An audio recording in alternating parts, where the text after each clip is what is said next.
All right, everybody. So, welcome to the first imaging meeting for the year 2023. Our January 2023 imaging meeting is based on a target challenge, but in this case, not necessarily the target, but more so the challenge where members will take a single frame from of an object that they've taken and calibrate it with one dark, one flat, or whatever other calibration frames that they may have taken. And so basically, it's supposed to test you. The whole point of the challenge was just to see how well you can do with your data if you only have one single exposure. And I guess I'll go first because I'll just say that I didn't do very well. So, so, but anybody who may be watching this later when it gets uploaded, one of the things that you have to look out for is, or one of the things that you learn in imaging is that you want to take multiple images over the course of a night of the same object. I mean, it can be for several reasons. One, it can be to keep areas that are really bright image from being blown out, like in the case of what I'm about to show with the Orion Nebula, or what was it? To keep down the sound, keep that sound, the noise. Yeah, the noise is sound. To keep the noise down, and the only way that you can get rid of that is that since noise can be fluid from exposure to exposure, the thought is that if you take a bunch of exposures and you all combine them into one, the noise sort of cancels itself out. And whatever noise is left over, you can use dark frame subtraction because most likely that is a thermal noise that's just inherent on the sensor itself from bad pixels, hot pixels, whatever. But anyway, so yeah, target challenge, single calibrated frame, and so I went with the Ryan Nebula. So, anyways, so that is, we'll go back here. Right here on the first slide, right here, I just wanted to show. So there's the light, the single light, and then there's the dark, and then there's the flat right there. But anyway, so here's what the light looks like. Back when I was just getting started, it was like, oh, that's good enough for me. So it's like, yeah, I like that a lot right there. And but as time went on, you learn more and more about this and how much more how can you take it to the next level other than spending thousands of dollars on the hobby? Well, you have to take multiple images. So, and this is sort of a learning lesson for everybody on why it's so important to take lots of images here. But I don't know if you can see it in this image so much, but or in this single exposure. So this is 120-second exposure. And I was using a 90 millimeter aperture triplet refractor and a Canon T3i. And this, of course, is Orion Nebula in the constellation Orion. And I don't know if you can see it, but another thing about taking multiple exposures, getting rid of some of the noise. Well, there can be other types of noise out there that has nothing to do with the actual activity that's going on in the recording of an image. It could be a satellite. So, like for example, some of you may have run across this when you're taking images of your Orion Nebula. If you look down here, you can see a streak right here. It's barely perceptible in this image, but there's a streak right there, and there's a streak right there, and you can kind of see one right there. What those are, I don't know what time of the year it occurs, but there's a time of the year where the Orion uh, constellation is going through a swath of geosynchronous satellites. Okay, so the satellites are just floating there, yet the sky is quote moving. The Earth is actually moving, right? Well, they're going to streak across your image, and so again, if you take multiple images, you can cancel that out in your final stacked image. So because to me, whenever I think of noise in an astrophoto, noise is just not what's supposed to be in your image. I mean, it's everything that's not supposed to be. the Orion Nebula, I guess you could say. But anyway, so there's my light, 120-second light.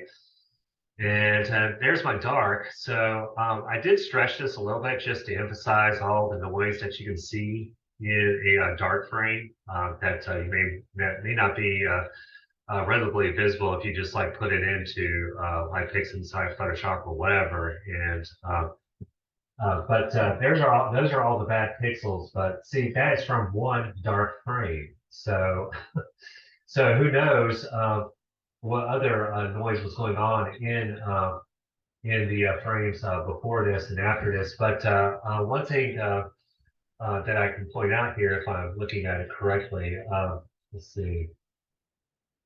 Okay, I didn't stretch it enough, but anyways, so those are the pixels that would get subtracted out of your final image. So so that's a dark frame. It's a 120-second image. You want your dark frames to be the exact same exposure length as your lights, and you want to get as close to the same temperature as the lights that you did take. Now, on that note, this is 120-second long dark, but what I did as far as a selection of a single frame, this was actually the last 120-second frame in an imaging session. I believe I had probably like 60 exposures of 120 seconds, something like that. I took a lot of them.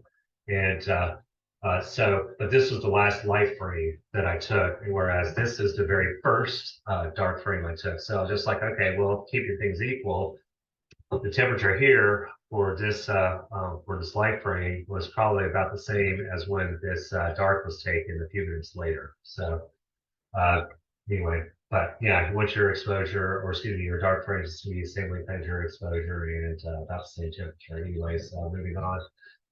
And there's your flat. You can kind of see a gradient going on. I especially see it around the lower corners in the image here. It's not super obvious, but it is there. And what was it?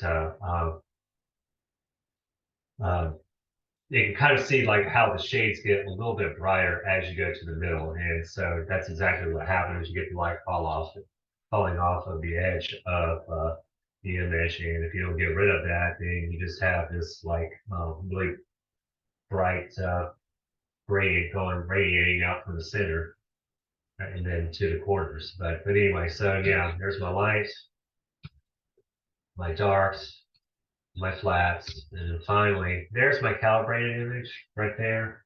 One of the things I had a hard time getting with this, I don't know why it was, but I couldn't get the color balance right. I don't know why.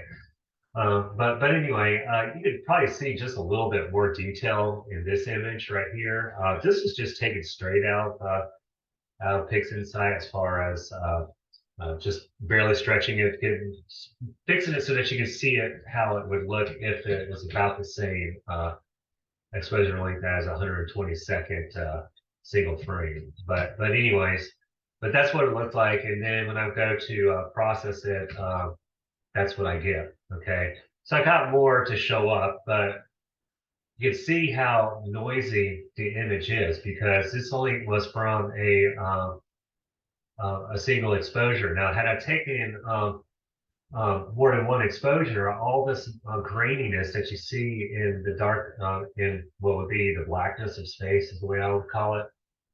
It wouldn't be as obvious because that changes. Okay, that's read noise. So it changes from frame to frame, and it's not going to be constant. Just like you can now see the geosynchronous satellite trails a lot easier right now. You can set up your stacking program so that it clips out pixels that are not necessarily noise, but are not found in other frames. So had I done other frames or taken much more frames, yeah, you wouldn't see those trails at all. But anyway, so yeah. Yeah, going back to, I guess when I started in 2008, I'll probably be all giddy. I was like, oh, wow, this is fantabulous. And then Michael Fulbright would come and show me something he has and just like give me the worst day of my life or whatever. So, But anyways, okay. Well, that's all I have. So let's see. I guess one thing I could do right quick, I could show you the actual set that these images came from, or the finished product. I showed it last year, or it wasn't last year. It was actually 2021, the end of 2021. So, let's see, where is it?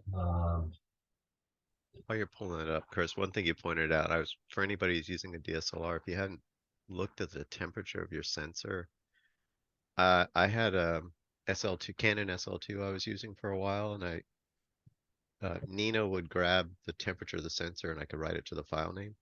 It was interesting to watch. Like it would peak at about an hour and a half into imaging. So I've taken, even now today, I have a Canon T2i I use.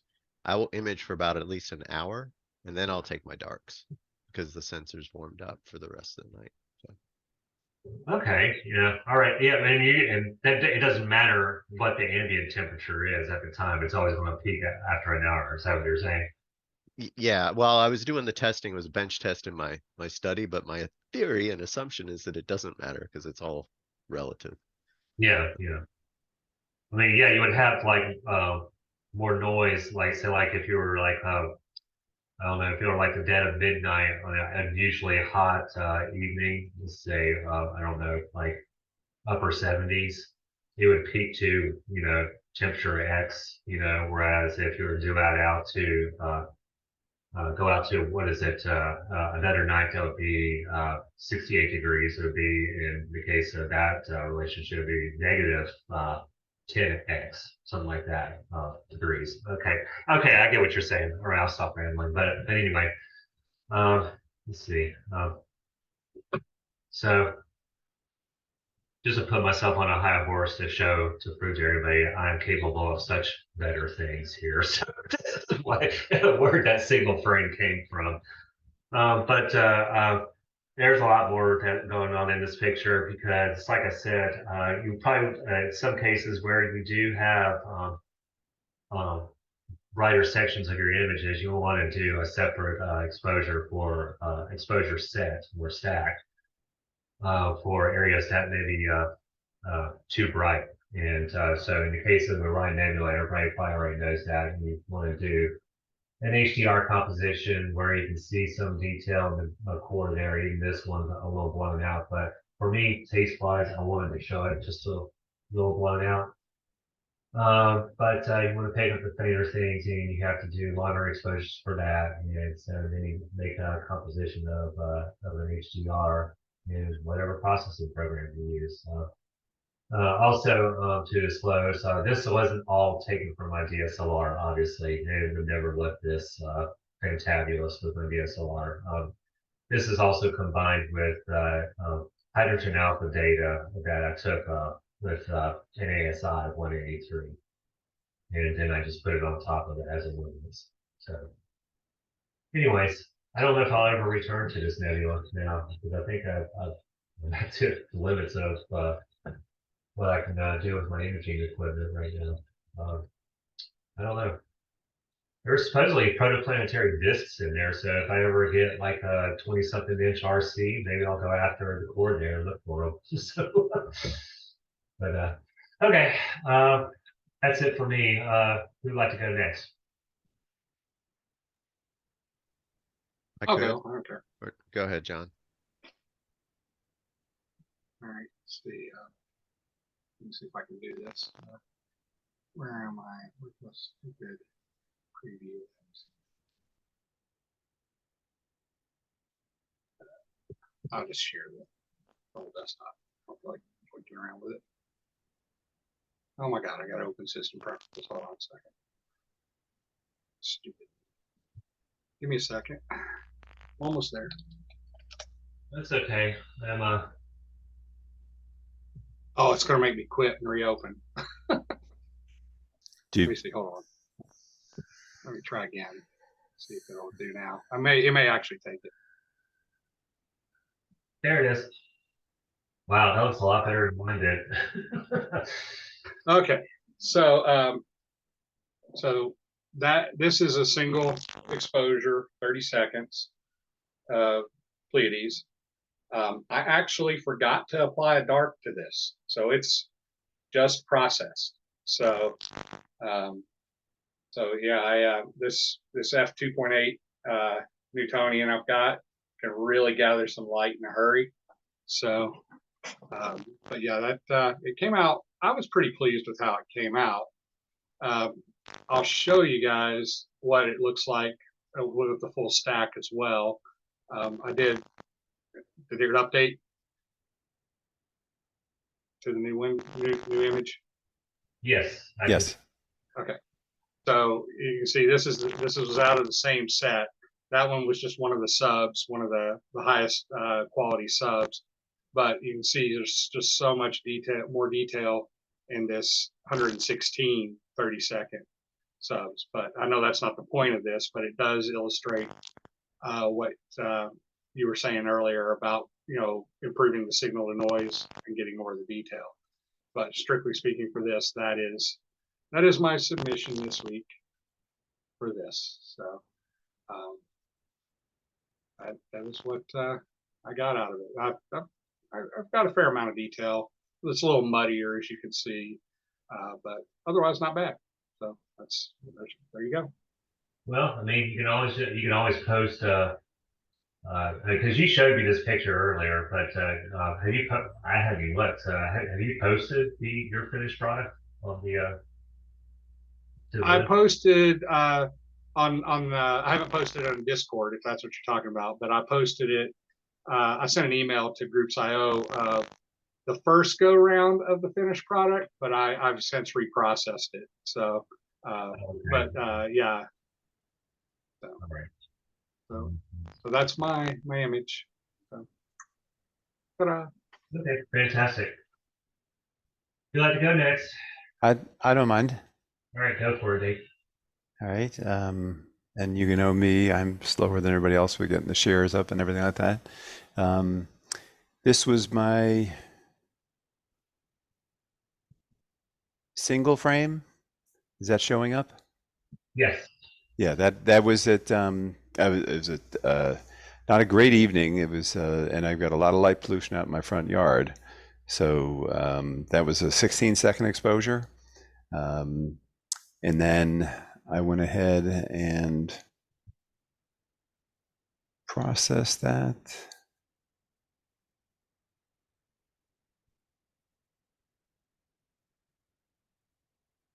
And what I'm showing here is just the an infinity photo. Okay. Is that showing up? Yeah. Yeah, I didn't do a separate, because I was literally still working on this evening, just so I'd have something to share. But this was an infinity photo, just that single frame processed. Just doing some curves and level adjustments, and then a little bit of some contrast in there as well. So just kind of played around with it. Each time I have to do a, I've got the OSC camera, the 385 MC, and so each time I take the frame, it's always really washed out in green. So I actually have to start doing a channel adjustment first to modify the green down a little bit, and then start with my levels and curves afterwards. And I don't know if, I wish I could sit with somebody for a while, because I'm trying to figure out how, is there a sort of particular order I should go through as I'm doing that, or just because right now I'm sort of eyeballing it. So I almost feel like, I know I said this in one of the Discord things, but I almost feel like I'm sketching because I'm just sort of eyeballing it. So this is my single frame adjusted and a little bit of background removal. You can see the little trail you were talking about that I'm circling right here down the bottom on the left-hand side. How long was this one? I'm sorry, I didn't pay attention. This was a 16-second exposure. Okay, so yeah, that probably is a geosynchronous right there. That makes sense, because Yes. how long mine were. So yeah. Yeah, it was definitely a little, and I was just amazed, and I know I'm doing more imaging recently, but just an unbelievable number of satellites out there. It just seems like they're pouring through the image. But so anyway, that's my single frame and then adjusted or processed rather, and that's what I came up with. So Beautiful. So with regard to your color scheme, your lining up color, do you have PixInsight at all, or do you? I do not. I just use Affinity Photo. So what I do is I use their on their curve adjustment. They have a thing called a picker that allows you to you can go right to the spot that you're trying to accent, and then once you've done that, you click on it, and then you can adjust the curve only in that particular color area.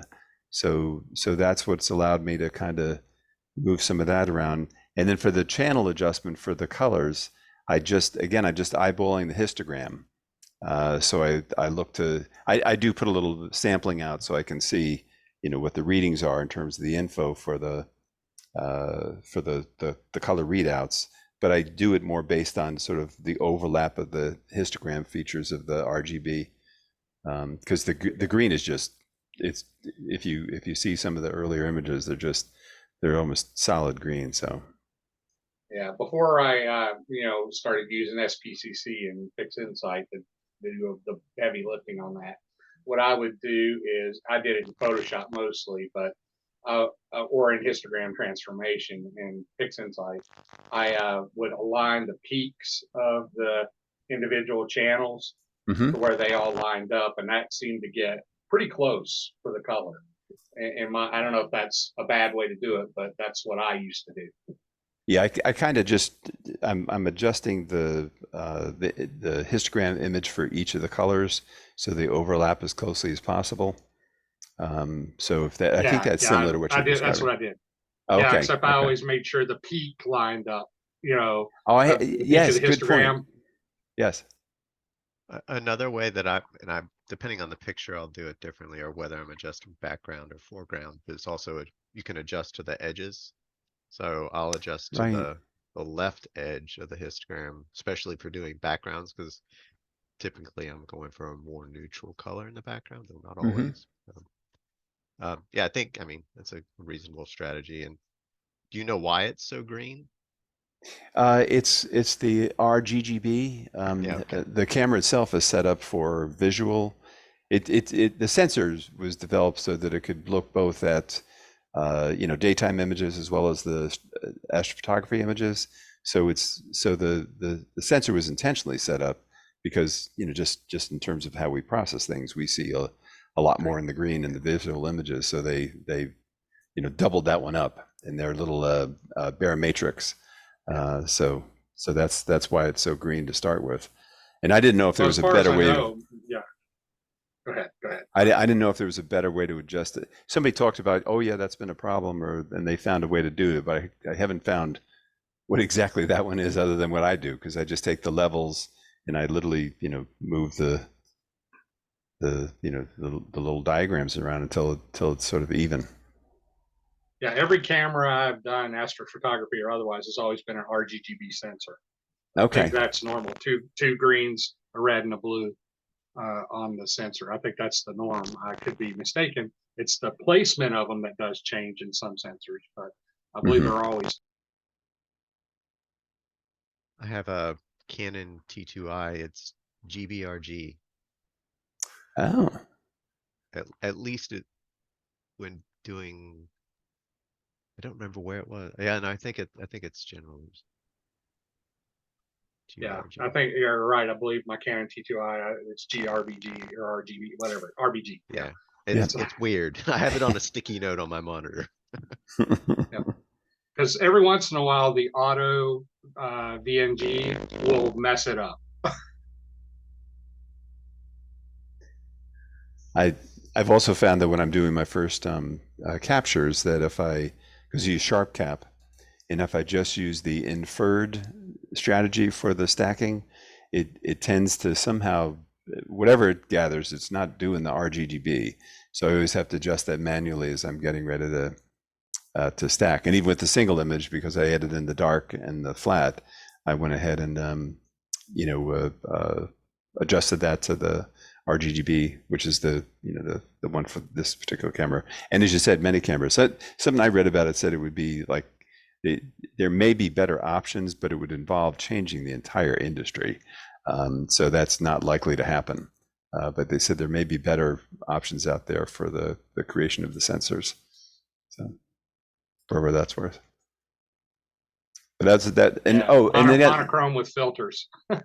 Yes, and that's and there was definitely I have seen many articles that go back and forth on that and what's the better or not or those kind of things. So I may eventually get there, but I'm brand new at all this in terms of the imaging part.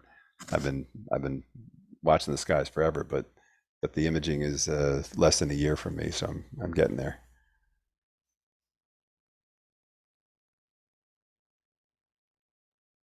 Okay, very good. Who'd like to go next? I'll go next, Chris, if you want. Yes, I want. Go. Okay. Let's see if I can get this up here. Is that clear? Yeah, I see it. All right. This is a single frame image from October of 2020 with my ATIC 460EX and Rokinon 135 lens and a 5 nanometer hydrogen alpha filter. This is a single frame of North American and Pelican, but this is processed now. That what I did was I took the single frame, and in PixInsight I ran it through a blur exterminator. There's no darks, no flats, nothing here. I ran it through blur exterminator first, and then I ran it through noise exterminator. And then I used a new program called Graph Expert, which is just out recently, to get rid of some of the gradient that was in it. This is the result of that process. So it's kind of fun to. I've been just playing around with all these new various tools we can get either in PixInsight or Photoshop to process things. And so it came out pretty well. I've been doing a lot of reconstructing really old 40, 50-year-old photographs in Photoshop. And they have a new thing called the neural filters now, which is very good for colorizing old black and white photos and repairing old photos and things like that. So I decided to run the colorizing thing on this just to see what I would get. And this is what it came out. So it's just weird kind of colors. I don't know. I think the neural filters are really designed for taking human photographs and colorizing them. And so whatever it does, I just said, I'm going to try it on an astronomical image just to see what it would do to it. And you might think that I can almost see a face there in that little dark center, dark red center there. So it looks like it's a hooded person. Yeah, it's very strange what it does to this. I mean, you would normally do multiple filters and put it together in a proper way. But I was just curious to see what it would do to an astrophoto, and this is what it did to it, just with the defaults and the neural filters that it has. And so it's kind of fun to play around with that. So one can get away with not using darks and flats and all these other things in an image like this, that you might not with the Orion or something else where you would really need the flats to get rid of things. But the blur exterminator and these other things are really nice for improving an image if it's got bad stars or some other nonsense gradients or something that you might got in it. So it's fun to play around with, even if it's not technically what one would do with an astrophoto. So I used blur exterminator and noise exterminator on mine as well. I do like those two products. Yeah, I found them very worthwhile having. So and the Graph Expert is free. And so it's kind of interesting to use that too. There's some YouTube videos on it just in the last week about this new thing that you can try to get rid of gradients. And so I've been playing with that as well. And that's a standalone program, right? I haven't tried it yet, but it's a standalone, yes. Okay. Yeah. And so I downloaded it a couple of days ago. It runs on Mac and PCs and Linux and that sort of thing. And so it's very interesting. piece of work. I'm sure there are many other ways one could do it, but I gave it a try, and it did take the gradients out. I've tried it in a few other things, and it seems to work. So worth taking a look at. That's free. Okay, that's all I've got, Chris. Okay, very good. Anybody else? I could go. Oh, boy. I went the screen or the presentation route as well. So um I decided to play around and see what would happen with different length exposures. And I did no calibration frames, no pre-processing on these. All raw subs with the luminance filter on Newtonian with the 2600 monochrome. And the exposure time is kind of based on what I normally do, plus going a little further with the 900 seconds. So the images that are coming, I just took the screen transfer function in PixInsight and applied it to histogram transformation, like all defaults, and that's it. Don't get a lot with 15 seconds. You start seeing a little more with 30 and a little satellite cutting through the middle.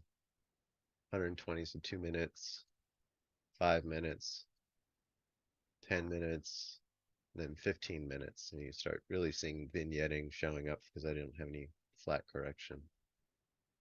So again, it's like challenge. So what can I do with processing these? I think what I did is I took the 900 second, processed it, and then applied all the same processes to all the other images, so it was consistent. I don't exactly remember. But it was DBE to remove the background, stretched it, used Star Exterminator. I still use Easy HDR at 30%. I don't remember what exactly I did for the local histogram transformation, but that just helps to build or bring in some more contrast. Did some curves with the mask and then added the stars back in. And 15 seconds is pretty rough. 30 is not much better, really grainy. 120, we start seeing some structure. 300, 600, and 900. I went a little bit further though, because this is the before and the after. So before doing any processing on the left, and then after doing the processing. So you can make, with no calibration frames, you can really make a big difference. Again, this is a single 15-minute exposure. So I pushed it much further than I normally would. I accidentally took a whole lot of pictures, about an hour of, I think, the 15-second exposures. So I was like, well, fine. Let's compare that to an hour of 900-second exposures and see what happens. So Very this good. is off the challenge now. I don't remember why I accidentally did that, but I had some setup issue as I was working through and forgot that it was cranking away taking pictures. So I used the same reference frame for the pre-processing. I did just an ABE with function degree of 1. For the correcting for the vignetting, I did DBE with divide with samples in the corners only, large samples like 200 pixels, and then did a screen transfer function to histogram transformation again. So this is the 15-second exposures, 236 of them for just shy of an hour. And then 15-minute exposures, 4 of them. So 1 hour. Not much difference. And I did a side by side. So this is, 15 seconds on the left, the 900 seconds on the right. What I found really interesting is if you look at the SNR calculations, it's actually a higher signal to noise ratio calculated by PixInsight for the 15-second stack. I did not expect that. Well, wouldn't that be the case? I mean, I thought signal to noise was just all about just the number of exposures. It has nothing to do with like how long they are or whatever, I mean, because it's just a whole bunch of exposures at whatever settings you have. It's not necessarily about does this look better than something that's like 900 or something, because they're, I mean, it's yeah, not calculating it based on the metadata, it's based on the data, right? yeah, exactly. Well, I mean, that's the way I perceive it. It's just like, it's like for example, an object that you're going to take a picture of at 900 seconds, just one 900-second exposure. Whereas one that you take at, let's see, what's the 900 seconds? That's 15 minutes. So 15 times 4, that would be 60 15-second subs. So yeah, you may not, it may not be able to pick up the grandeur as far as like what the object that you're trying to image is, in this case M33, but it's going to be cleaner because you have so many more images in that set of 15 seconds, versus just a single 900-second. That single 900-second sub cannot compete with the amount of noise uh, cleanup that you can get from, say, like 60 subs of 15 seconds. You understand what I'm saying? Yeah, So because it's the number of subs, you have more opportunity for comparisons than identifying where the noise yeah, is. yeah, Therefore, you exactly. can Yeah, reject it. it's able to Gotcha. figure out what's real as in signal and what's not, which is noise. Okay. Okay. That makes That's the sense. best way I look at it. Is just like it's just about anything in life. The more you see something, the more you understand it. is the way I like to look at stacking images. And it's like I came to epiphany like years and years ago, and I was like, stacking images is like a lot like life. The more of say Yeah, you see, the more you start to understand it better. yeah. My understanding of the whole signal to noise ratio, and it could be completely wrong, could be internet crack for all I know, is that just like you said, that like 4 subs is going to have a higher signal to noise, more noise than 8 subs, even if they're shorter exposure subs. And then 16, then 32, and 64. It incrementally drops that noise down the more subs you have. You may not get more data because of the exposure, but the noise is gone faster, if I understand correctly. Yeah, Well, let me that's pretty good. clarify. I like the way you say that. Well, I want a little nit in the way I think about it. It's not that those subs have less noise, is they have the same amount of noise. Actually, maybe a little bit more because you have additional read noise. But because there's more exposures, and the math that goes into the integration and stacking has more of an opportunity to identify the noise per exposure, and therefore more noise is removed. Yeah, Because you're still capturing the same amount of light pollution yeah. for that Regardless. same period of time. Right? Light pollution. Well, light pollution is not signal, so you can kind of say light pollution is also noise. Yeah. Yeah, Okay. Well, that explains that then. I'm glad I brought it up. because Thank you. it's like I said. Yeah, I guess the way John said it, that was really nice because it's like the M33, like I was the example I was making, like 60 15-second subs of M33 will be nice and clean. However, if you do one 900-second sub of M33, you're going to see a lot more detail. However, it's just going to be noisy as all get out.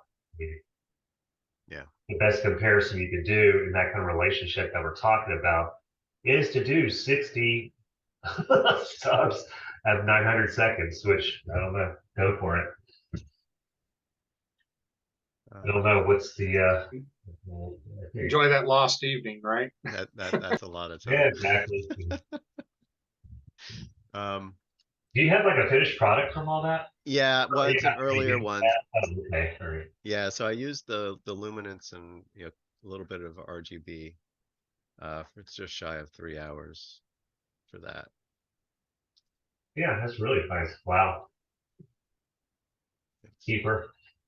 Yeah, I've since gotten more data. I still haven't finished mucking with it. So Like what? That's a single sub, right? No. Whatever, man. Yeah. all right. I don't know what galaxy you're from, so yeah. Neither. Anyway, okay.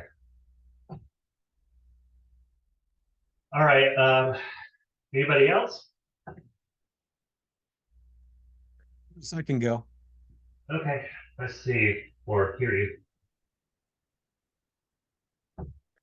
All right, let's see. Da, da, da, da, da, da, da, da, da, da.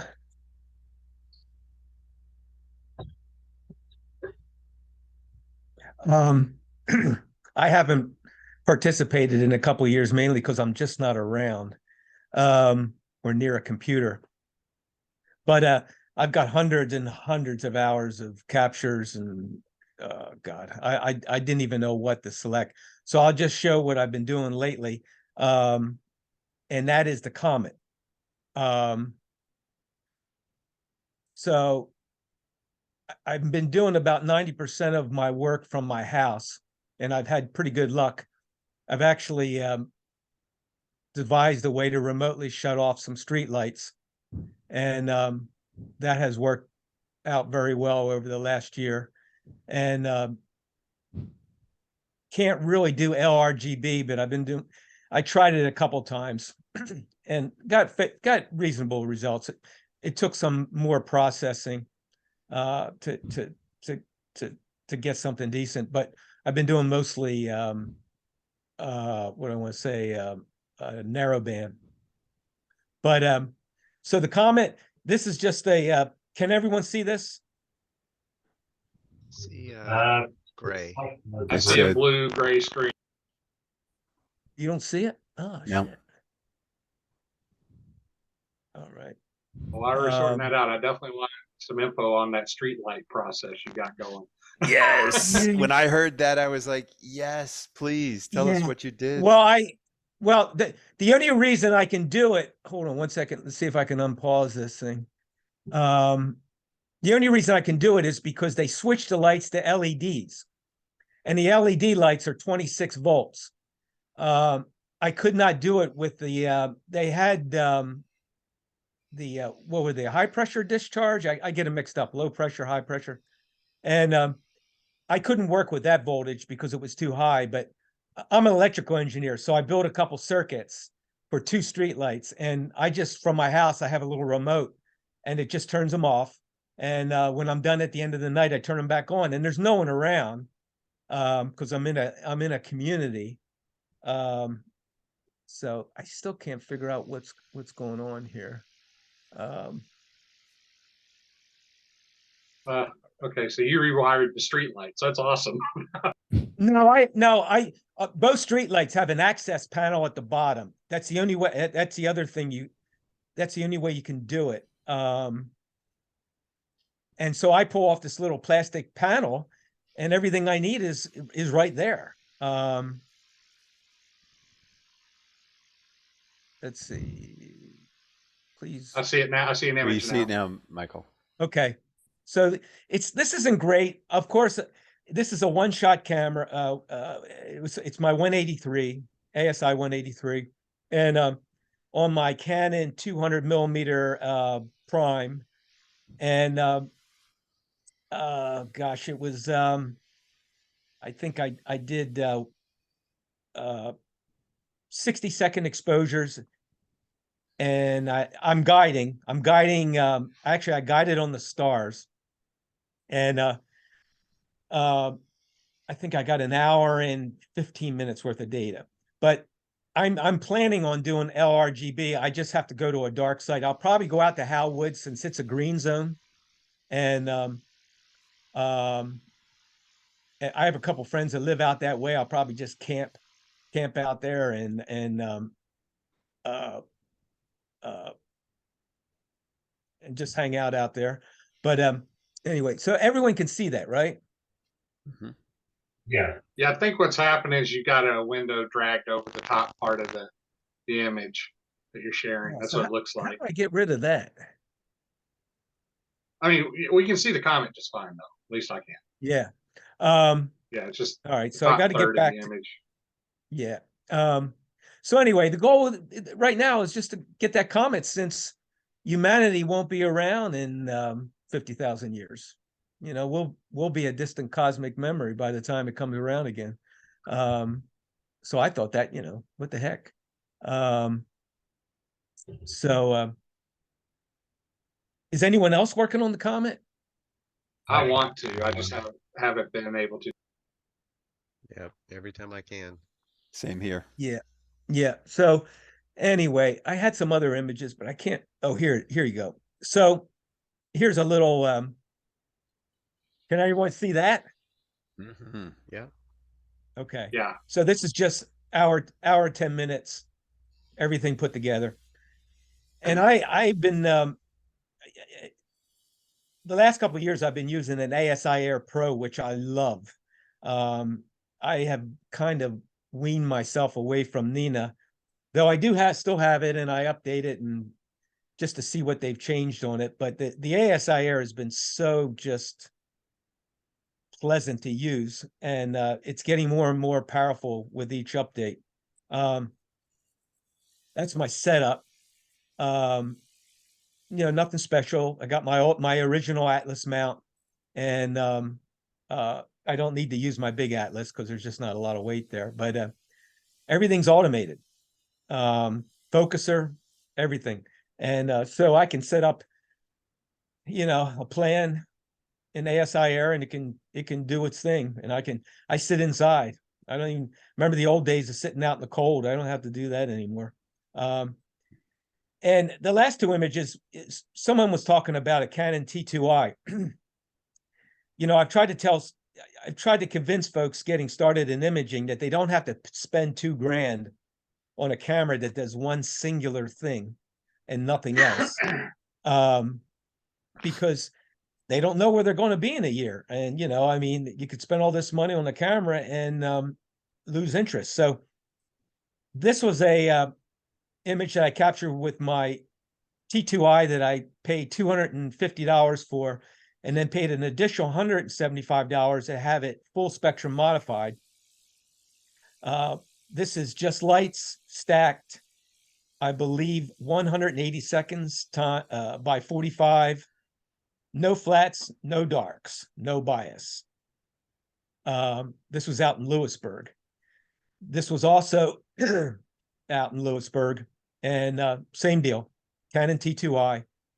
No, and everything was processed. This is before PixInsight, so everything was processed in, I believe, Deep Sky Stacker, which is what we all used back in 2012. Does anyone remember when PixInsight came out? I can't remember when we switched, but from 2012, 2013, we just use Deep Sky Stacker. But you can get good results with a low-end camera. I mean, I was never particularly worried about the camera, the sensor temperature. Though I will say the 2 nights that I captured these were during the winter, so it was the ambient temperature that probably kept the sensor cool. Chris, you never went out to Lewisburg, right? Carl's place? No, I have not. No. And Fulbright went out there. Nice Yeah. and dark. Yeah, it is, but not as dark as it used to be. Anyway, so my concentration right now is the Comet. So I'm going to try a few more times to. I like to experiment. Being an engineer, I love to change things up a bit and see what kind of results I get. And I've been using the AstroPixel processor along with PixInsight, and I'm quite impressed with APP. It is. I wouldn't say it's as good as PixInsight, but it's a very powerful package that doesn't cost as much as PixInsight, and does some really good stuff. So I've heard it's a lot better at mosaics than PixInsight. Yeah, and I'll find that out soon, because I started doing mosaics with the my Air Pro, and I read the same thing, that it's good in that respect. They're also the latest update allows comet stacking now, and the gentleman's name, who I can't remember his first name, he is working on something that is similar to Deep Sky Stacker, where you can actually stack both the comet and the stars. So you don't have to have trailing stars and a nice stacked comet. It will be able to do both for you. But right now he's trying to work through the bugs or whatever associated with that. But I have been the comet that I just showed you, I stacked in APP, and does a pretty good job. I mean, I'm impressed, and you know the updates come out pretty regularly, so he's listening to the people out there, the folks out there, and trying to make everyone happy. So, hey Mike, which camera and what combination of stuff did you use to make the movie of the comet? I use the same camera. Which one? The DSLR? ASI Air Pro, the ASI Air MC 183. Oh, okay. Yeah. What you're seeing are the frames that they're the 60-second frames all put together. And the way you do that is there's a procedure where I use the Bayard. You know how PixInsight has that folder where I believe they're registered into Bayard, or Yep. I use those files to stack the comet. And of course, when I stacked the comet, then I had to deal with the stars, and so you know it's a challenge, man. I'll tell you. I was trying all kind of different approaches, and there's some really clever people out there that have ideas on how to do both. I guess people like sharp stars and a nice sharp comet, but it seems like people also like to see the star trailing too, in some instances, depending, I guess on how. You could run through your subs and run Star Exterminator on all the subs and save out the separate files and then stack them separately and then recombine I did, yeah, and I got to tell you, I own Russell's entire suite, and I'm a big fan of his. But the problem I had with, at least with my workflow, is the Star Exterminator. Star Exterminator works beautifully, but I discovered that it will pull out some of the core. It thinks it's a star, and well, that makes sense actually, because it is bright. So. Yeah, and I don't have a whole lot in terms of the comet, unlike what some of these folks are getting in these Bortle 3. Bortle 2 sites, Bortle 4. I just don't have a whole lot of, I want to get something with a tail like I did with when I was out in Carl's place and captured Comet Lovejoy. I mean, I got a tail that just filled the entire frame of the. That was a really cool one right there. And that really long blue tail. Oh, it was beautiful, just beautiful. Now I understand this is a bit more of a challenge. But I think what's going to help is doing LRGB too. I've gotten kind of spoiled with the using the one-shot MC camera because I've been doing a lot of work with the Optilong L Ultimate filter, the 3 nanometer dual band filter, and which I also love. And they, I don't know what the heck they did in their process, but they've addressed the star haloing quite well compared to the extreme filter, which I also have. And but I need to get back to doing mono. It's just more time and more sessions, and I'm limited. My horizon is quite limited at the house, and I've kind of gotten lazy and tried to just do as much as I can in one night. And with the weather goofy compared to the old days where we could get 2 or 3, 4 nights of good weather in a row. Now it seems like we only get maybe 1 or 2 nights every week, if that, and we got to wait another 2 weeks before we get a good night to do something. So it's been a challenge. I've been doing a lot with Don out in his area out in Oxford, and I've brought my SQM meter out there, and that's a yellow zone out there. And but I've recorded like on a good night, Don will have to comment. I think over 20 and a half on the arc Yeah. min sec, I guess. But which is kind of nice. It reminds me that I don't think anything is going to ever be as good as Carl's or Hal Woods. I love Hal Woods too, but Hal Woods is a hike, and you know, it's a good hour for me from North Raleigh, and it's not bad going out there, but boy, is it a long drive going back at 3 in the morning or 4. Yeah. I have to drive an hour to Cloudland Canyon to do my Yeah. imaging, so I've never rented one of those cabins out there, but somebody had the idea maybe if we had people interested, you know, just bring some sleeping bags and, you know, rent a cab, everyone chip in for a cabin one night or something on it. But then again, you got to know when's a good night to do it. But that's still a green zone technically. Because I was out there not too long ago and I brought my SQM meter out there, and depending on the direction, I believe that's, for some reason I'm thinking west. There's a little bit more of a light dome. Has anyone been out there lately? Can they confirm that? Out to Hal Woods. But anyway, it's dark. I know It's nice. Michael, I know from people just on the email threads and stuff, or threads, Yeah. that yes, some people have not heard and are saying that Hal Woods is better than Big Woods now. So Oh, I won't debate that. I won't debate that because I've Yeah. got, you know, I have a logging SQM meter, and I don't do it here, but if I go to an off-site, I'll start it up early, and then I'll let it run all night, and it's quite interesting, especially at Big Woods. I guess, and Mark might have to confirm this.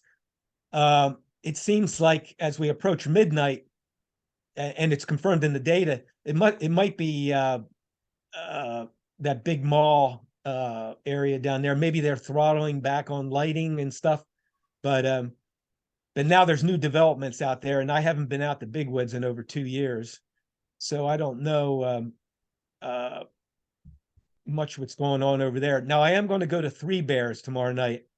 This will be the first time I've been out in over a year, and I'll bring my my logging SQM meter. I'll set that up, and I can let folks know what that yellow zone basically, what that looks like as the evening, you know, progresses. That'll be Things interesting. definitely get better. Yeah. Yeah, I was gonna ask if you were gonna have an opportunity to go out there because you mentioned North Raleigh. It would be much less of a Yeah, haul it's only than 20. Yeah, I Yeah. like it because it's 26 minutes for me. Yeah. And you know, I just haven't been away from the house for a long time, in terms of doing astronomy. And maybe 85, 90% of the time I've been at the house. But yeah, I would love to venture out a little bit more. You know, for me, it's time and time availability. But whatever I learn now, I'll share with the group. I don't know how popular. My understanding is this is a new place that was discovered by Matt, and so I don't know much about it, and probably will learn more about it tomorrow when I go out there. Yeah. I've been out a couple Um, times. It's a nice open area. There's some trees and of course there's light domes because it's the East Coast. But Right. it's Does the better light than my dome get better as backyard. the night? So Right. Does the light dome get better I as the haven't evening? had a chance to stay late because it's generally clouded out. Right. But yeah, so uh hopefully you'll have a good night tomorrow night, assuming we have the go Yeah, it and looks like, we'll learn. but you know the weather. Yeah. Yeah, it looks like it. I was actually going to try to do LRGB out there and see see what happens there. The other thing with the comment, one last thing, and then I'll let the next person go. I use my L Pro pollution LP filter, and that may have been not the smartest thing to do. I just may need to, like I said, get darker sky somewhere.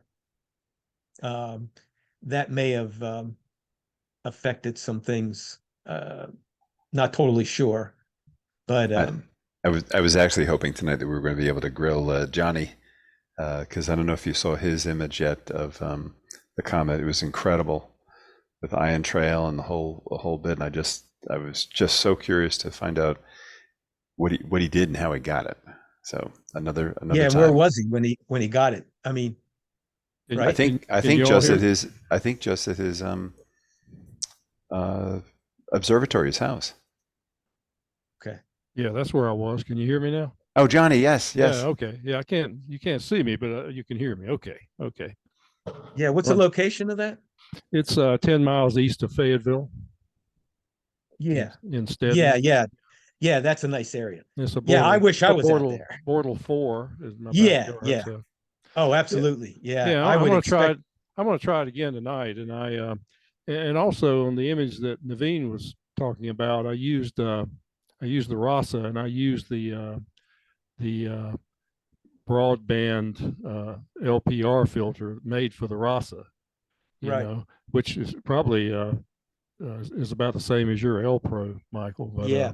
The reason I did that, it seemed to do me a lot of good during NeoEyes, Yeah.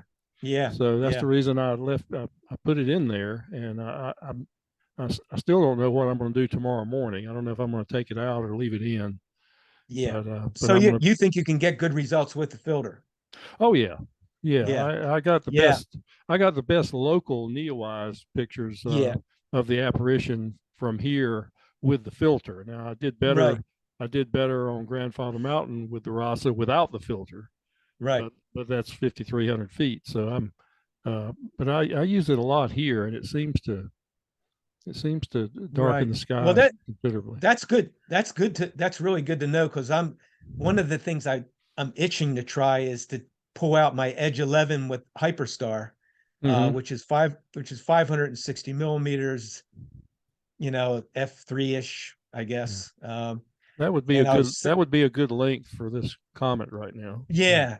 And I was wondering, I was asking myself, obviously I got to find some dark skies to really get the full advantage of it, but using a filter, because I have a filter drawer integrated into the Hyperstar assembly. And so yeah, that's a good thing. I may actually give that a shot and see what because it looks like some folks out there with the RASAs are getting really good results. Particularly with shorter exposures, right? Yeah, with the 11s. Yeah, I was doing 60-second exposures. Yeah, that's amazing. Yeah. I'm definitely. Go ahead. I'm going to try it again in the morning. So. And Johnny, you said 60-second exposures? Yeah, at F2. At F2. At F2. Yeah. That. See, I if I remember correct, HNT out on it. Yeah. Because it's a. Hey, Johnny, help me. Millimeter f2.8. Johnny, help you. You're probably pretty knowledgeable. At F2, that at 60 seconds, that would be at F7, that would be what, a factor of 3 or a factor of 4? Well, from 2 to 2.8 is 2, and from 2.8 to 4 is 2. Right. So, it'd be more. I mean, in terms of more like 8, I guess. Yeah. Equivalent exposure time. Yeah. Wow. Yeah. Very good. Yeah. Very good. Yeah. Your Hyperstar and my HNT are basically one step slower than the RASA. Mm-hmm. Yeah. I'm 2.8, and you're what, 3.29 or 3, something like that on the Hyperstar. Yeah, I've been it's a little bit more effort to set up. I have not used it yet with the ASI Air.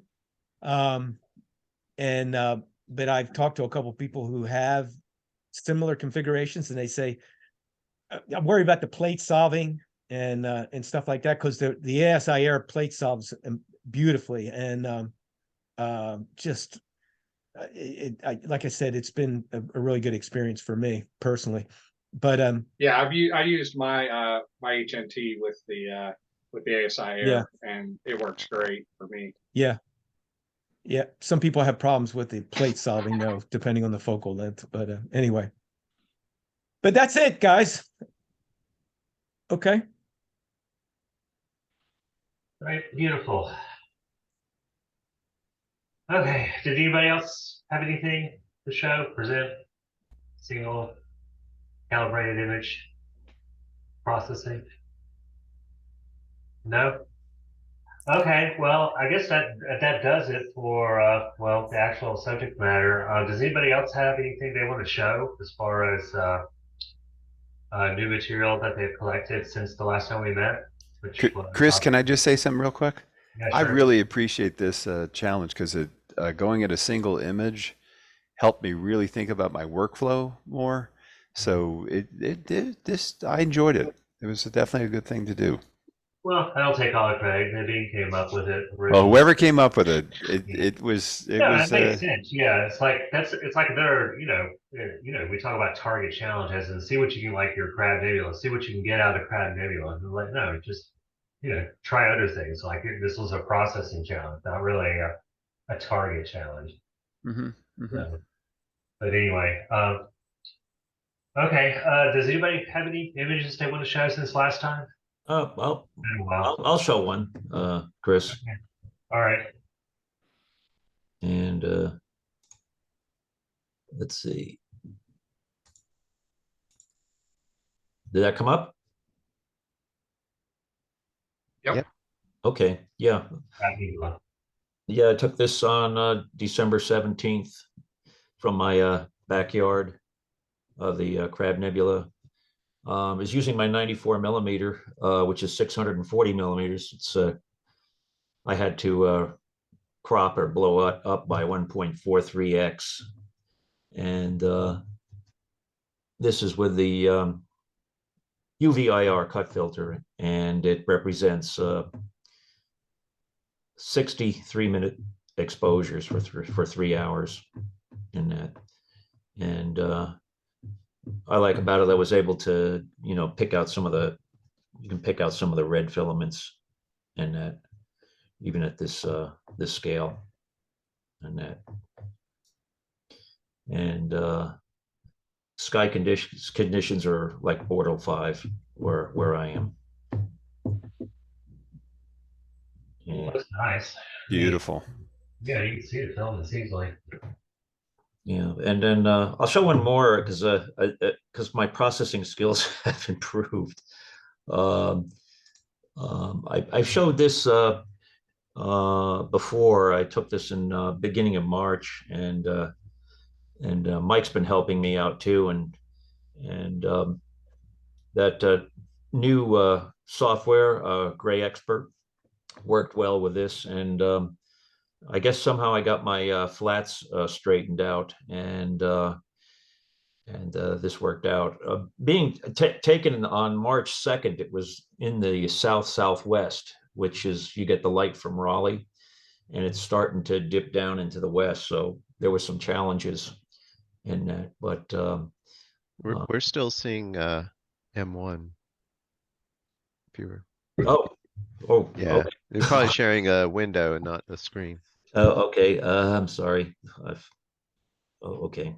What do I have to do here to go back? No.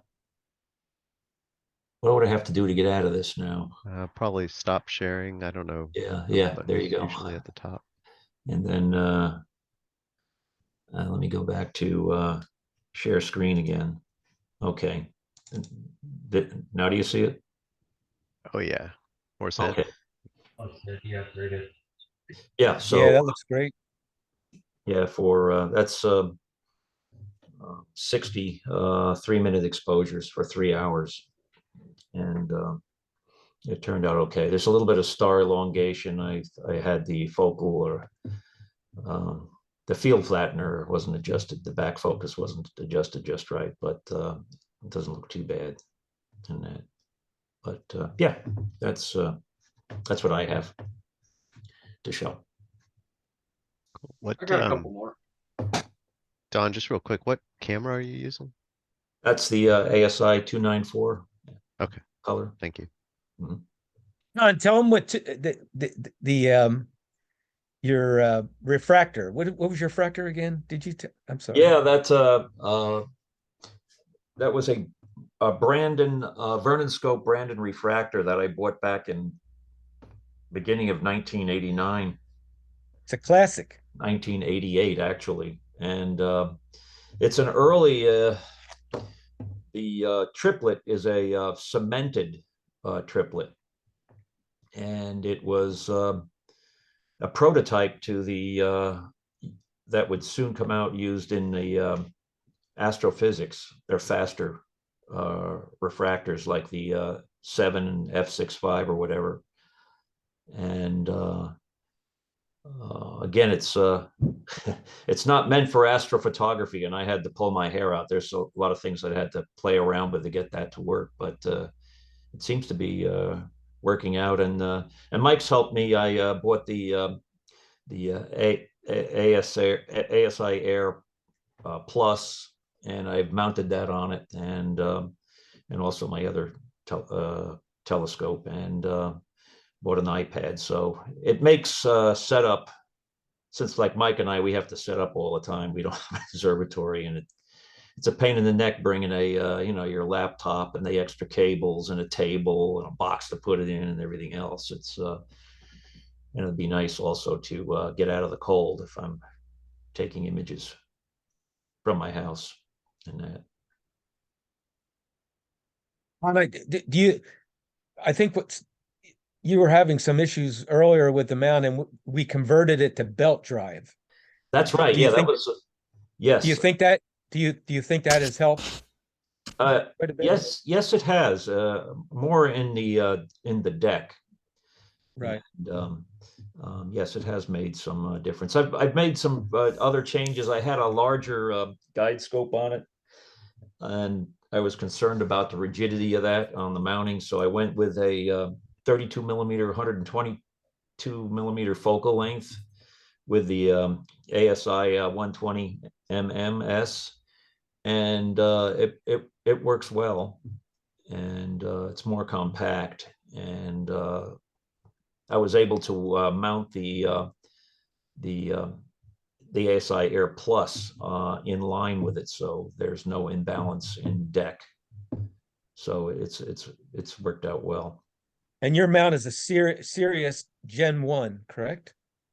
Yeah, it used to be what's his name? Chuck Yanes used to be his, and he had a 4-inch refractor with a 70 millimeter guide scope on it, and it was just a little too much for him. And it just depends on the mount you get. I've had some issues with my mount, but I seem to be getting a lot of that straightened out. I think Mike Fulbright has one, and he got a good one. And that it's yeah. I have a Sirius Pro, which is the later generation of that, but I actually do not use it anymore because I have the ZWO AM5. That mount is a phenomenal mount, especially if you're under 40 pounds of payload. I can't speak enough about that one. That one's been phenomenal. Mm-hmm.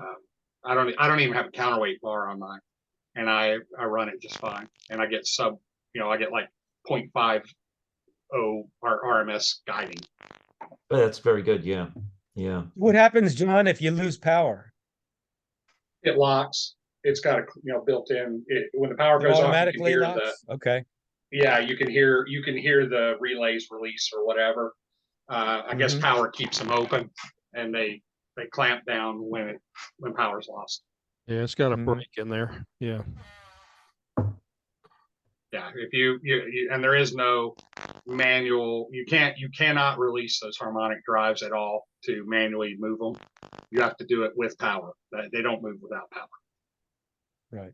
So, but anyway, yeah, like I said, I got a couple more images I can show. They're not great. I overcooked them, but I did them the same night as I did the M45. So I'll bring that up here. You guys able to see that? Yeah. Can you make it bigger, perhaps? I got a small screen. Thank you. That's good enough for you. Yeah, that's good. So I did overcook this a little bit, but you know, it was the same image you just showed, Don, but you can see but this was done with 33 30-second exposures on the 130 millimeter f2.8. So it gets a lot of data in a hurry. That's one thing I really love about that telescope. Yeah, that's impressive. Yeah, I like the detail in the flame. Yeah, I think, you know, you can see on NGC 2023 here in the middle, I burned it out, but that was just me over processing it. You know, I just stretched it too far and I didn't notice it, but you know, that it came out pretty good otherwise. So I can't really complain too much. But I did that the same night as I did that M45, and the other one I did was the Rosette. And I did that, and that was 110 30-second exposures on that same mount, same setup. So, but all this was on the AM5 with the ASI 1600, and I use ASI 178 with the 60 millimeter guide scope on it, and that mount, that AM5 will throw that stuff around like it's not even there. It doesn't even notice it, because, you know, it's like, huh, you're under 15 pounds. I don't even care about you. Hey, John, can you describe Yes, your sir. scope? It says 130 millimeter f2.8. Yes, it's the Is it- Sharp what is it? Star. Is it a It's a refractor? Newtonian.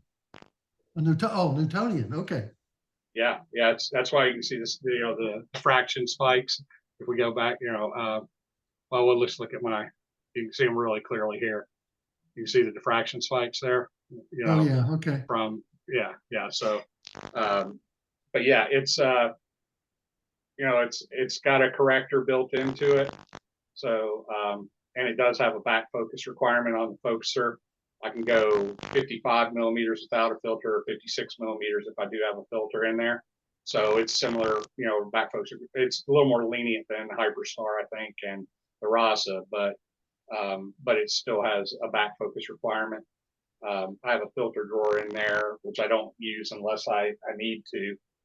I do put a piece of glass in there. I put a UV cut filter in there, just to keep that extra millimeter back focus in there. So I don't want to have to adjust it at all. So I put a clear piece of glass in. Okay. So, I didn't you know, notice the diffraction spikes until you pointed them out. yeah, they're not super prevalent. You know, I mean, these are also only 30-second exposures. So that's probably why they're not, you know, screaming across the screen. So anyway, but yeah, it's a great scope if you're looking for a fast scope and you don't feel like spending the money on a Rasa. It wasn't cheap either. I mean, it was $1,800, so it was definitely not a cheap scope. So, and they have a 150 millimeter version as well. The 130 millimeter, I think, is 384 millimeters focal length. I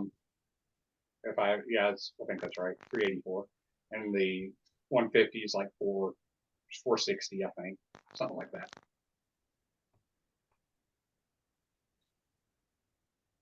That was it. So. Okay, very good.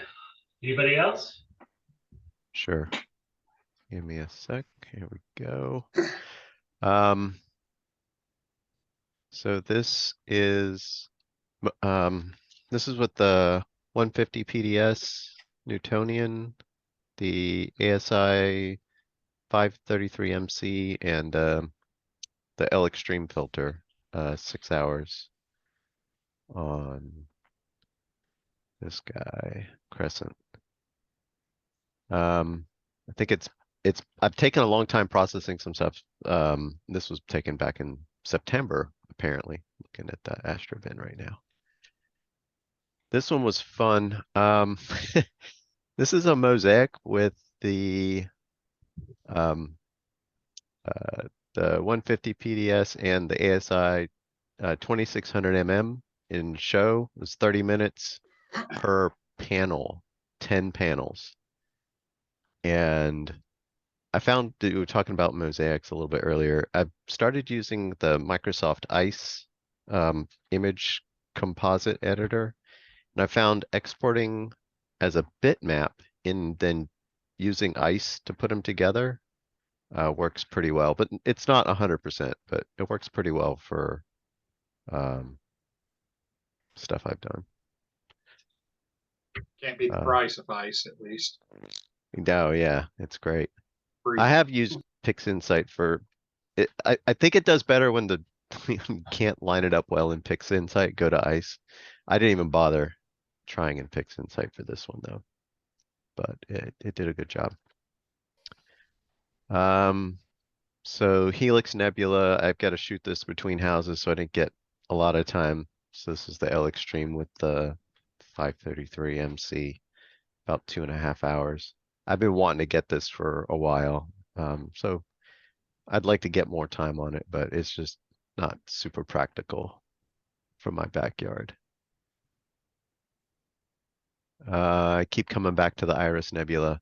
So this is 11 hours monochrome from with the 150 PDS. Let's see here. I did 8 hours of luminance and then about an hour each of color or RGB.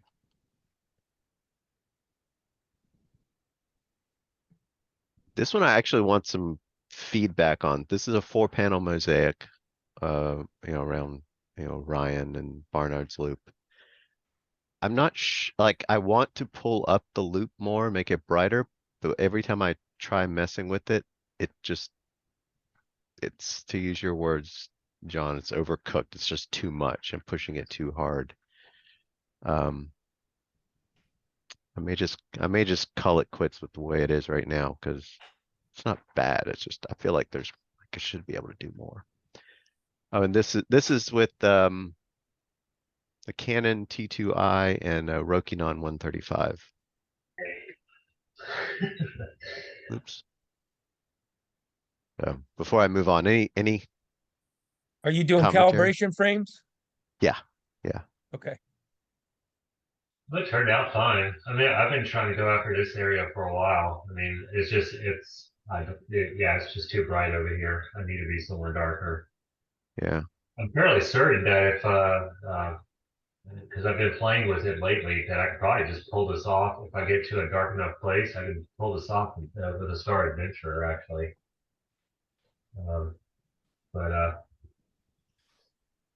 Yeah, it's just a matter of going somewhere. It sounds like you use your T2i fairly often. Is that right? I got it back in September. Traveled to Denver and wanted something to travel with. And then since then, I put it on the Rokinon and I've got a small rig that tonight I'll probably put it out after this meeting because it's so windy. The Newtonian just gets blown around like crazy. Right. I was just going to say one of the things I can share with you my plans is back in 2013, I built a, instead of sitting out in the field doing darks, when I did start doing darks with the T2i, I bought a thermoelectric cooled Igloo core. I already had a 12-volt power supply and I kind of sacrificed the core, drilled some holes to bring the cable in, and I would put the camera in there. I had a a thermocouple temperature gauge, and I would record the temperature. I would just do it at different temperature. The temperature that I was at when the night before. So I would record that temperature or the average. Got it. And then in the Igloo core, I could actually get down to temperature. I would call it just the camera body with the cap on, you know what I mean? Just yeah. So you built the darks library in a controlled environment. Yeah, because I got tired. Okay. I got tired of spending an hour. Yeah. I was tired and I wanted to go home. I mean, I build all my libraries at home now with my ASI cameras, but back then we had to sit out for 1 or 2 hours collecting darks. Yeah. And before Zoe was even, was around, and now Steve Christensen and I purchased a Steve, what is that camera we got? The CCD, which was an arm and a leg that had a built-in core. The ATIC. Yeah, that's a great camera. I actually still have that camera. So do But I. and I could build darks at home with that, but that I didn't get that for a while. But I'm just saying I love that. It's kind of neat that you're also using a T2i. I mean, Yeah. I use it for infrared photography, for terrestrial photography. That's what, because I do a lot of terrestrial photography, and it does some amazing terrestrial photography because it's full spectrum modified. Okay. Yeah, Anyway. I like my T2Is. I have one that's full spectrum monochrome modified. So it's literally black and white now. So Yeah. You know what, And guys, anyway. there's one other option too, is I used to take mine and just put it in the refrigerator and take my darks from the refrigerator. And Yeah, so you ran a I'll have to cable? play with that idea. You ran a cable out, Mark? Yep. I caught Okay. hell from my wife about all that too. That's an interesting. Actually, I did that with my ASI 183 and because it was so hot in the house, and I was just, Uh-huh. you know what, I don't want to overdo the cooler on it. And I had to make a dark light very badly, so yeah, I had two wires coming out of the refrigerator, but it worked. I don't know Yeah. what the rule is. They say that darks don't have to be absolute. I mean, if they're within 2 to 4% or 5% of, Yeah. I don't know. I just found that I could get really close. I had a variable DC supply, and I could actually get fairly close to the average temperature from the night before or whatever the night was when I was. Oh, so you were heating the inside of the cooler, or No. This was the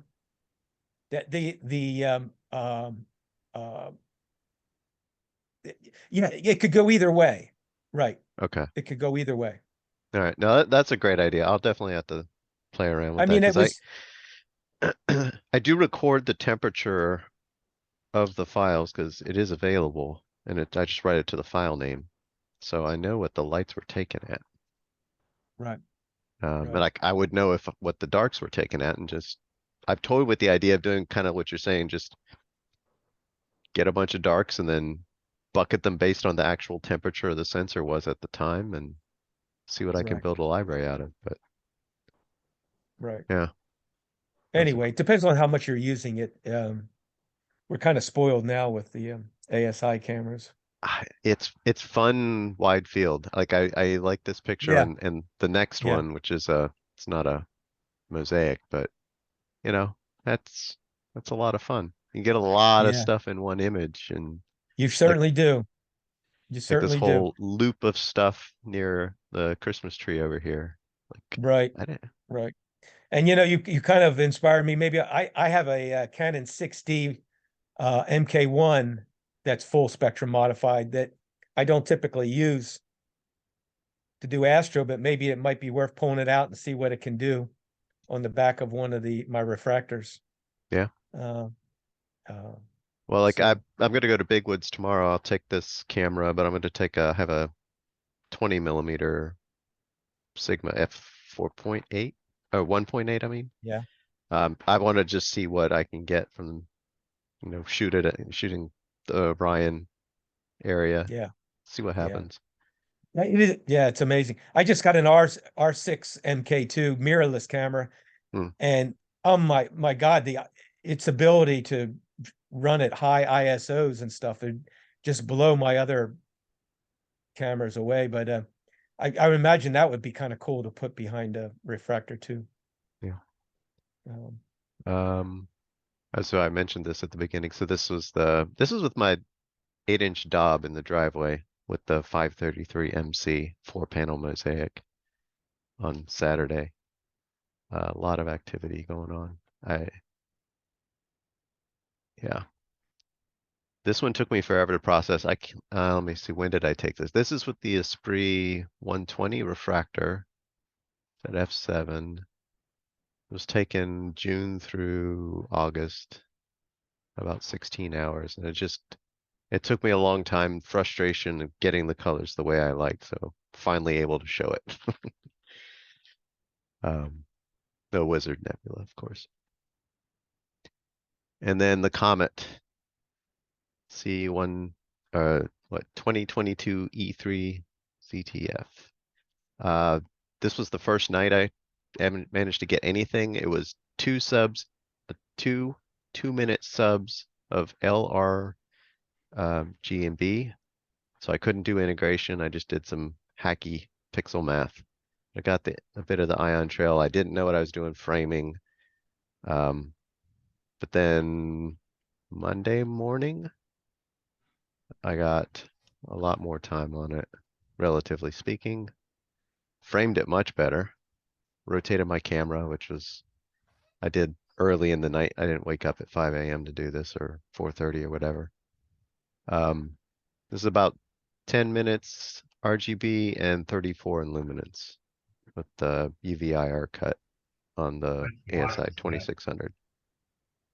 What were your sub exposures, Naveen? 120 seconds each. So the comet itself doesn't appear to be moving that much in your subs then. It's not much. It is moving though. I want to, the next time I have a chance with this gear, with the Newtonian, I'll probably do 30 second luminance. This was your 6-inch Newtonian, Naveen? Yes. All right, very nice. Yeah. So tonight I'm going to try the Rokinon, so it'll be really wide field at f2. We'll see what happens, because why not? And it won't get blown around by the wind, which is why I only had the 8 total subs for this, because I had to toss almost everything. Or no, that was the night after. I still haven't gotten flats for that. Never mind. Okay, but your Those that images one, you took with your Newtonian there, what focal length, what focal ratio was that at, and what camera? So I have a 0.95 x coma corrector, so it is what, f 4.75 and effective focal length of 712. And then what was the other question? Camera? What camera? The ASI 2600 mm. Okay. I like the was just shot. kinda It's great. trying to get it- Yeah. but So if I that could was probably if that was Monday 15-second night, exposures or something. if that was Monday night, Naveen, you had a 40% moon in the sky, right? Or was that before So moonrise? this was Monday morning. At Monday about, morning? yeah, it was, the moon was up. Yeah, okay. Yeah. I mean, what other chances I'm gonna have to take a picture of this comet? I'm just going for it. Yeah, well, yeah, tonight. Yeah. Well, yeah, we'll do tonight and tomorrow night, Yeah. night after, hopefully. We'll see. Yep, that's what I had to share. That's beautiful. What constellation is it in? Was it in, Dan? I mean, you know. Off the top of my head, I don't know. Let me see if it is. I just like Yeah. that set of galaxies that's over there in the background on the lower left, or excuse me, lower right. Yeah, so this is gonna between Boots and Hercules. Okay, all right. Yeah, on Astrobin, I've got the names of those little galaxies. Let me see. I think I put them in there. Yeah, I'll just grab the Astrobin link and put it in chat.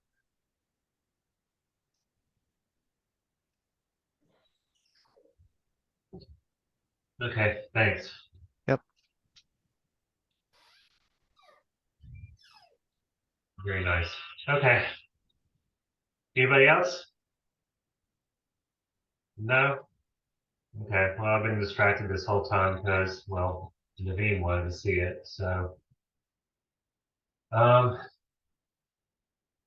Here, let's see. Well, darn it.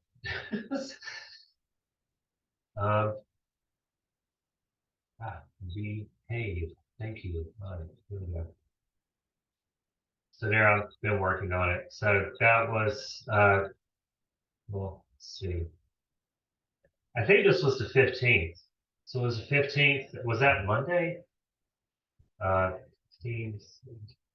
Sunday? Okay, Sunday. Yeah, Sunday's when I started feeling better. I mean, yeah, I've been fighting off something. Thank God it's not COVID, but it was, yeah, pretty bad shape. But I just saw that and I was like, oh, let me just do it, you know, 'cause I didn't get to go out when it was when it was clear out during that time. But yeah, it could have looked a lot better because, like I said, when it was taken, like I said earlier in the before we started recording, it was it was going through some thin clouds at the time, and yeah, it could have looked a lot better. Plus, two, I don't think I had it centered on the sensor correctly because you could probably tell how like the lower left is a little brighter than the upper right. But here under layers, you do this. So that's what the processed image looks like, and then if you were to curve the hell out of it, you get to see the prominences on the edges, and then just to give a rough idea, this looks terrible in my opinion, but that's what you got going on right there. And so, so I did an image of the lower half, sort of, and that's this guy right here. And so same thing.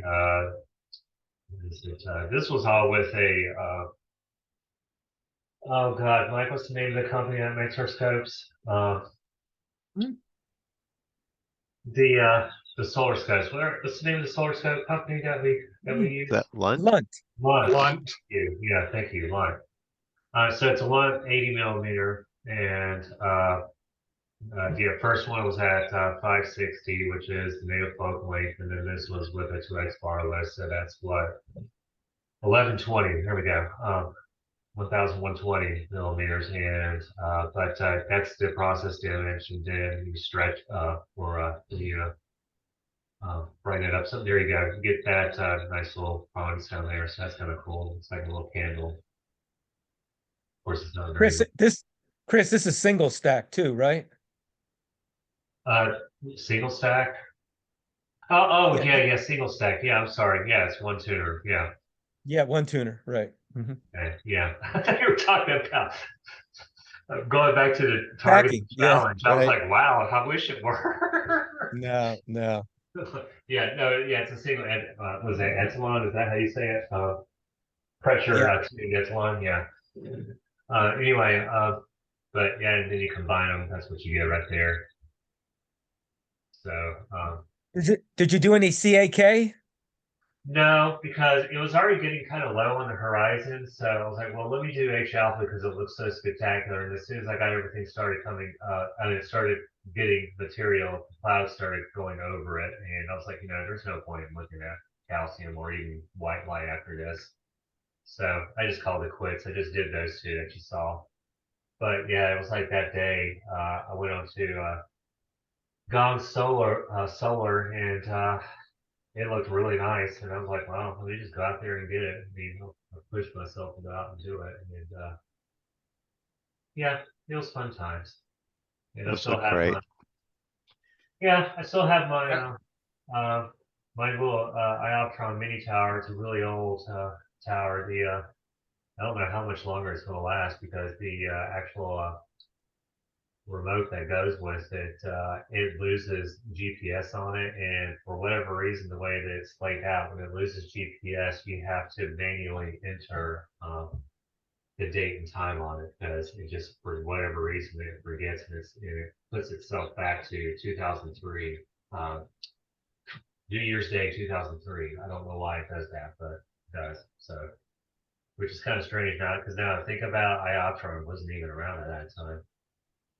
Weird. Okay. It's got the old GPS firmware that has that bug that it's not been updated, so it loses time probably.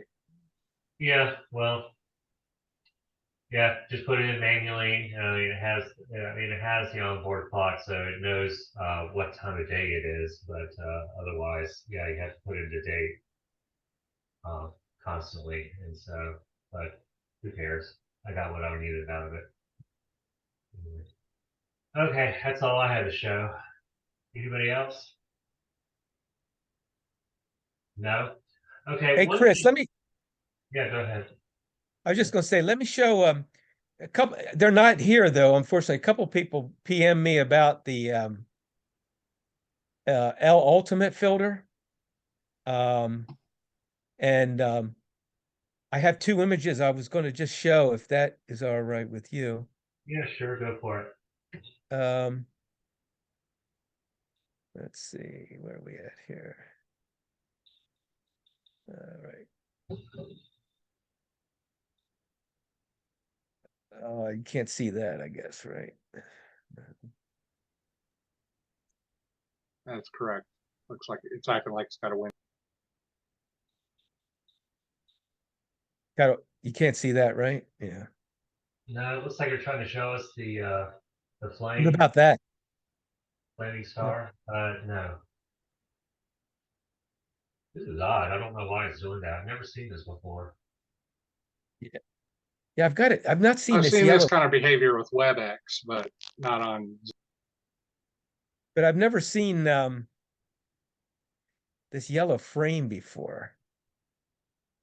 Let me see. So you can't see that. No, I mean we can see that there's some sort of window behind this gray thing, this gray box that's in front of it. There's this gray box with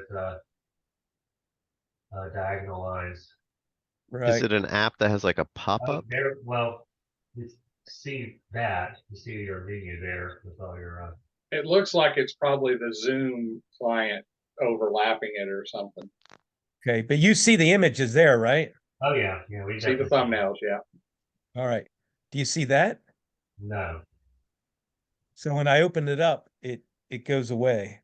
So open it, like stop sharing it, or I don't know if you did this already. Stop sharing it and open it up, and then whatever window it opens up in, share that instead. Okay, but you see the clips there, right? Yeah, the There we go. thumbnails. Yeah. Thumbnails. Let me see if I can zoom. Can you see that? You can't see that, right? No. Yeah. All right. It's almost like you've got the File Explorer window shared and the other one's not. I think that's what you've got shared is the File Explorer. Because we see your images, the thumb, you know, the bar down the left. So it's not, you're not sharing the whatever apps opening these images. It's Yeah, I'm just PhotoViewer trying or to. whatever. Right. I was just trying, and I don't know how I got it to work last time, but this is the first time this has happened. Yeah. All right. Well, never mind. I was just going to explain. The cool thing about the L Ultimate is that I can APP allow it has a functionality where you can actually extract the H alpha and O3 out, and then do it pretty easily. Do a HOO palette, you know what I mean? Yeah, hydrogen oxygen. Yeah. And I don't know how it does it, but it does it.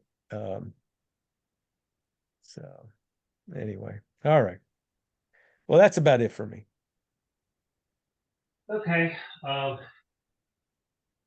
Well, one thing an idea I floated to Naveen, because Naveen's also the coach here. Anybody doesn't know that already, but one thing I wanted us to do as a group, just socialize a little bit, because we're always doing things virtual. I found this might be doable, but it'll involve us going back to the old was it the Blue Hall over at where we used to meet a long time ago, over at the Brick House, I think it's what it's called. But what I thought about us doing is we can all like get together, be in person, and just have like a processing session, like at lunchtime one weekend or whatever. And I mean, it's no pressure. You just bring in your stuff, and if you're having a problem or you're in a jam and someone else there has a solution, we can just share ideas or whatever. And so, I mean, does anybody sound like they'd be interested in doing something like that? Yep. I'd be interested, but I'm logistically unavailable a lot. So Okay, we don't care about your opinion in that case. How about you, Steve? Can you make it from Germany? Chris Manchester's, they never charged us. They just wanted us to eat food. Yeah, just wanted us to eat food. Yeah. But see, the problem with Manchester's is they don't do that anymore. That room anymore. Oh, they don't. Oh, Yeah. okay. All right. Yeah, because I would have met in person a long time ago had they allowed this. I mean, it's just really hard to find somewhere where we can all get together. The only problem with the brick house is if they still have tables and chairs out in the hallways. They don't. They don't probably. Oh, okay. So I don't know. I haven't been there in a long time. Okay. All right. Well, that was a thought. But yeah, You can always get together just to chat at a table and bring laptops, but at any old restaurant that has a long enough table. But yeah. Well, and I guess you could do that at the brick house because I mean, like during you know at noon there, it's pretty not necessarily dead, but it's a pretty large open restaurant, so it's not like it's going to be very loud in there all the time. well, it depends on what sporting events are on TVs. Yeah, Yeah. I mean, Yeah. you'll go there on Super Bowl Sunday or any football Sunday. I mean, it's as long as there's, I guess, not a NC State game going on a Saturday, then that would be perfect. Or no March Madness or any of that. Yeah, March Madness, that'll screw you up too. Okay, well, I'm going to be out in that direction actually on Sunday. I'll see what the place looks like. I mean, is this something everybody would be interested in doing? I'm happy to do this. It's just a question of where. Yep. Okay. What about you, Naveen? Do you? Yeah. Brick House, I'll go ahead and tell you, it's pretty close to NC State. It's right across the street from Meredith College campus, is where it is. Okay. So that's about where it is. So you, Chris, are you on Centennial? No, actually, it's really funny. The job I got landed back over at the NC State. You remember how we moved to Centennial? Right. Laboratory did when I was working at that laboratory. We moved on to Centennial. Right. Well, the job I got now moved in to the old place that that previous lab used to be. So it was kind of crazy because and the lab does similar work with fish, and I go in there and there's pictures of microscopy pictures of fish on the wall that I took a long time ago. And so it's like when they were taking me through, I was like, yeah, you probably took these pictures. We left them up. And I was like, yeah, those are all my pictures actually. Wow. Yeah. So memory lane there. Yeah, it's a great place. But no, sorry. I went off on a tangent there. No, I'm not on Centennial anymore. Why? Did you want to get together or something? Or did you know someplace that was yeah. out there? Yeah, I mean, I'm an EB1. I thought you, for some reason, I thought when you moved back from Duke, you didn't go on main campus. You went back to No. Centennial. I'm doing sort of similar work, but it's mostly neuroscience. It's not toxicology, but we do collaborate with toxicology a lot. So, Okay. because remember well, you've seen it, toxicology, it's a building right, Yeah. sort of right across the street from the big engineering area. Right. Right. Well, if you're ever interested in coming down, I've done some solar outreach on the Oval. Oh, okay. For the students and because When do you do Horizons. that? What's that? When do you do that? Yeah, I mean, if you want to come out, I bring my LUN out, and they've been, with the sun, quite energetic now compared to the last Yeah, 5 it's years. so worthwhile looking at right now. Oh yeah. So, Yeah, Naveen, there you go. All I can say, Naveen, is that if you want one of those H alphas, you better get it quick because who knows, even though they don't really make for spectacular eclipse photos, I can imagine people are probably snatching them up pretty quickly. True. So, yeah, True. because I mean, all I'm saying is like the best, well, actually everything is at a choke point because of supply chain issues, but yeah, LUN is probably like one of the most popular brands in America right now, and well, not right Don't rule out the Quark or Gemini either. If those are good, and they're just eyepiece, pieces you can put in a normal doublet. So Yeah, LUN, you get a telescope and that's it. You can't do anything else with it. Although I think they make modular type setups these days too. So I don't know how Yeah. much has changed over there, but yeah, it's unparalleled. In fact, I actually, said I was not going to be here in April. I was going to be in Arizona at that time, and I probably will go and see what's going on over go to the actual business where Lunt is, and also I'll probably end up going to Star Arizona as well, just to see what their store looks like, because I'm jealous of my best friend. He lives in Tucson, and he goes to Star Arizona once in a while too. And I'm just like, golly, I would love to see that store. They sell some really nice stuff. So, okay, I guess that's it. When's our next meetup? Let's see, February. Second week of February, Friday, second day is the 10th, so that would be the 16th. So I guess we'll see everybody February 16th.